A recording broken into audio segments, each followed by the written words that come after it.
Shalom, nama saya Arnel Edna dari Sekolah Rendah Edwin Goshen. Saya dari kelas 6 Omega. Pada hari ini saya akan membaca bacaan bagi sidang hari ke-32. Pasal 14, memilih bahan bacaan. Pendidikan hanya merupakan suatu persiapan kuasa jasmani, intelek, dan rohani untuk penuaian segala kewajiban dalam kehidupan dengan sebaik-baiknya. Daya tahan dan kekuatan serta kegiatan otak berkurang atau bertambah dengan cara pemakaiannya. Pikiran harus didisiplin sedemikian rupa agar segala kekuatannya akan dikembangkan secara simetris. Banyak orang muda gemar sekali akan buku-buku. Mereka ingin membaca segala sesuatu yang dapat mereka peroleh. Biarlah mereka berhati-hati terhadap apa yang mereka baca dan dengar. Saya telah mendapat petunjuk bahwa mereka terancam bahaya yang paling besar dalam hal mengalami kebejatan oleh bacaan yang tidak pantas. Mereka tidak boleh lengah sesaat pun. Mereka harus mengawasi pikiran mereka agar mereka jangan sampai terpikat oleh penggodaan musuh. Pengaruh bacaan yang tidak sehat.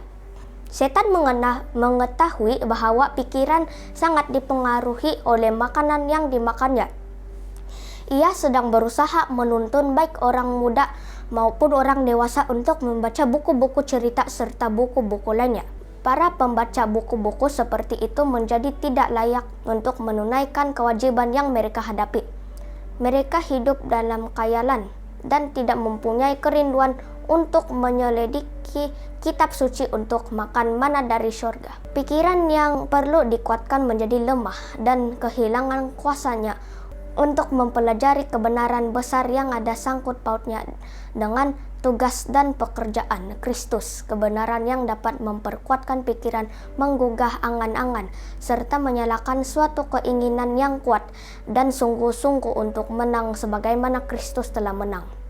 Sekiranya banyak sekali buku yang telah diterbitkan dapat dimusnahkan, suatu bencana yang sedang memberikan suatu pengaruh yang mengerikan terhadap pikiran dan hati akan dapat dicegah.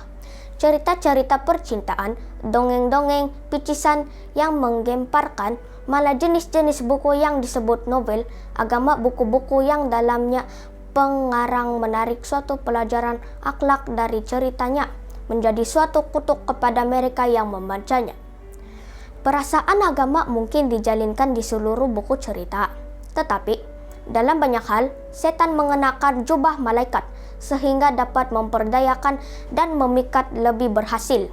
Seorang pun tiada yang sudah teguh dalam prinsip-prinsip rohani, seorang pun tiada yang sudah aman dari penggodaan, sehingga mereka sudah aman dalam membaca cerita-cerita seperti ini. Para pembaca cerita roman sedang menuruti suatu keburukan yang merusakkan kerohanian, menyuramkan keindahan halaman-halaman kitab suci.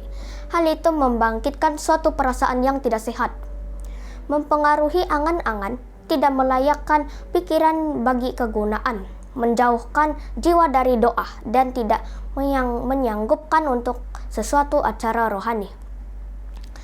Allah telah mengaruniai kebanyakan orang muda kita kesanggupan yang luar biasa, tetapi terlalu sering mereka telah melemahkan kuasa mereka, membingungkan dan melemahkan pikiran mereka, sehingga bertahun-tahun lamanya mereka tidak mengalami pertumbuhan dalam anugerah atau dalam pengetahuan tentang alasan bagi iman mereka, karena mereka kurang bijaksana dalam memilih bacaan. Mereka yang sedang menunggu kedatangan Tuhan yang tidak lama lagi sedang mengharapkan perubahan yang ajaib. Bila keadaan yang akan binasa ini akan memakai keadaan yang tidak akan binasa, hendaknya pada masa sebelum tertutupnya pintu kasihan ini berdiri pada suatu taraf perbuatan yang lebih tinggi. Sahabat-sahabatku, orang muda yang kekasih, ragukanlah pengalamanmu sendiri tentang pengaruh cerita-cerita yang mengobarkan perasaan. Dapatkah kamu sesudah membaca cerita seperti itu membuka kitab suci dan membaca sabda hidup itu dengan penuh minat? Bukankah kamu merasa buku Allah itu tidak menarik lagi? Penarikan cerita percintaan berkesan pada pikiran, merusakkan kesehatannya, dan tidak memungkinkan dikau memusatkan perhatian pada kebenaran-kebenaran yang penting dan serius yang ada sangkut pautnya dengan kesejahteraan abadi. Ambillah tekan menjauhkan segala bacaan yang tidak berharga. Hal itu tidak akan menguatkan kerohanianmu, tetapi akan memasukkan ke dalam ingatan perasaan-perasaan yang merusak angan-angan, menyebabkan engkau kurang memikirkan tentang Yesus dan merenungkan pelajaran-pelajarannya yang berharga.